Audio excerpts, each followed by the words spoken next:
Nou ek het gesê ons gaan begin kyk na 'n vaste roetine, 'n struktuur wat jou baie gaan help om daai ou limiting beliefs, daai goed wat jou terughou om dit te verander, né, om te onderbewussyn te herprogrammeer. Iets wat net baie belangrik is wat ek al baie keer gesê het, as jy mos nou iets wil verander, moet jy weet wat jy graag wil hê. Maar dit is nie net vaagweg nie, jy moet in detail en dis wat jy vandag moet gaan doen. Daar's verskillende areas, fisies, finansiëel, verhoudings, loopbaan, spiritueel. Jy moet presies weet wat jy wil hê. Gaan en skryf dit in detail neer. Dis uiters belangrik. Kry dit so lank reg. Die tweede ding is wat ek net wil sê, jy sien baie mense sê, ag maar ek bid daaroor. Ek vertrou die Here, né?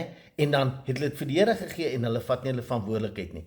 Onthou, die hele ding gaan daaroor geloof, gebed word deur geloof beantwoord, né? En dit is ek moet 'n vaste vertroue hê op die prentjie en die storie in my kop asof dit reeds daar is. God werk net saam. Ons kyk môre verder daarna.